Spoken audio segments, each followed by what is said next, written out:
Hello, my name is Riley. If you're new here, thank you for joining and watching this video. I'm trying to start a new channel where I talk about all things writing, reading, all that jazz. I do apologize because I'm very new to making videos and I'm a writer, which means that I have time to think about my words before I write them. And when I'm talking, I don't really have that. So if I stutter or you just don't understand what the hell I'm saying, I do apologize. But anyways, let's get into it. So today we're going to talk about when you want to write a first chapter where a character dies. And this is really iffy. I will say I'm sorry for my appearance right now. I just got out of the shower. I was watching a introduction video for a masterclass. Masterclass is, honestly, I would love to have this. I don't know if it's technically an app or whatever. I will show it on the screen, but you can basically learn from the best of the best into things like photography, cooking, writing, acting, music, all things like that. And I wanted to look at their writing stuff. So I watched an introductory video by James Patterson. And when I was watching this video, he talked about getting your readers emotionally connected to the character that is about to die in your first chapter and make them think that that is the main character. And that way they are, like I said, emotionally connected, they want to read more. And I know I'm not James Patterson, but as a reader, I can say, not only as a writer, but as a reader, that is a bad idea. That is not gonna work. As someone who, in this day and age, has been querying agents, trying to get a literary agent so that I could be traditionally published, it is just something they're gonna veto right away, and I already know. Let me tell you why. So, literary agents and readers alike, they're looking for that hook, they're looking to be interested right away. It is not gonna work if you introduce your main character, and by main character I mean they're gonna die, but you want the readers to think it's the main character.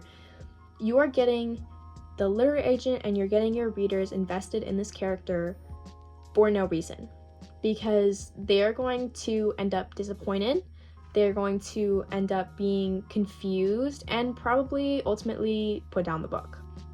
I will say there are exceptions to this. For example, I know someone very near and dear to me, and he's writing a story where the first chapter starts with a wildfire. And the character in that book, I'm not exactly sure if they die or not, but I don't believe that they survive. I'm not exactly sure. But anyways, I'll tell you why that works. Let's just say that he does die. Why does that work? That works because it's a wildfire, and therefore when your readers are going into it, first of all, it's exciting, and second of all, there's already that possibility that that character could die.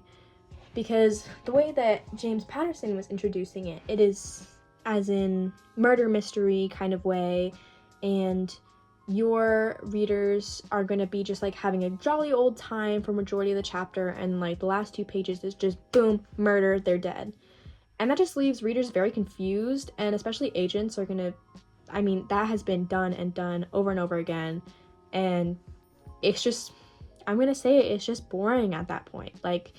It's overdone, overused. Readers are not gonna want to continue your book if they just got so emotionally attached to one character who is not gonna show up in the rest of the book because they're dead. They could show up, but you know what I mean. There's really, when they're reading it initially, they don't know what's happening in the rest of the book, so they're just thinking, oh, well, now they died. And I don't want to read about a new character who's your actual main character. They don't want to read about that actual main character because you just got them hooked on someone else, and then they died. So, back to the wildfire. Let me go back for a second. The wildfire works because there's already that possibility of death. So the readers are already aware, they already know, okay, there's a potential for this character to die, but I'm still intrigued as to who set the fire, why this is happening, how did this character get here? I'm sure I'm going to find out later.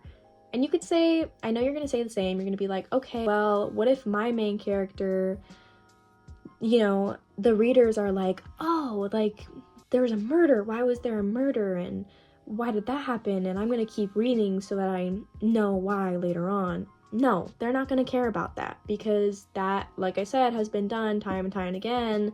They're not really going to give a crap about who murdered who and why.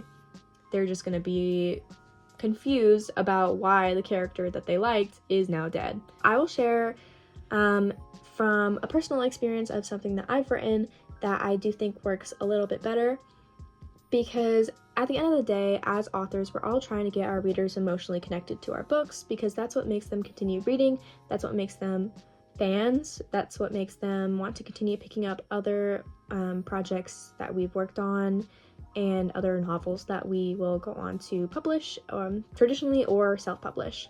But anyways, as a person going the traditional publishing route, agents are going to be looking for that emotional connection, but not only within themselves. They're going to be looking at what do other people like? What are other readers going to see? They're very good at that because that's their job. They know what it's like to be another reader, and they know what the scope of the market is. So my advice to you, something that I wrote, it's a project that I've been working on here and there. It's kind of like on the shelf right now, but sometimes I'll pull it down, twiddle my thumbs, and write like a sentence before putting it back. But it has to do with like AI robots, and there's two that are colleagues, and the main character has to kill her colleague in the first chapter. So there's still character death, and I used the emotional connection being the main character really likes her colleague and doesn't want to have to kill her. So there's that emotional connection, there's that questioning that makes you want to continue reading, but at the same time, there's still that death, and the readers are not as like, oh my god, like what's gonna happen to this character, and so on and so forth. So at the end of the day, I just really wanted to, first of all, share that with you guys on how I was feeling about it, because that just made me so, not angry, but like I just have feelings about it, and I think that it was really important to share. And I am so glad if you stuck with me this far into the video. I would really love to see you comment about things that have worked for you. If you have seen it done in books really well, what you saw that was done really well, so that I can look at it, other people who are looking at the comments can look at that and really get inspiration from that as well. If you are a literary agent and you also feel the way that I was explaining about how you're just tired of seeing that, please let us know down in the comments as well. I would love to see more of you guys. I'm hoping to start making more videos soon. I have more time now on my hands. But let me know down below what kind of videos you would love to see. And yeah, I will see you again. Thank you so much. Bye, lovelies.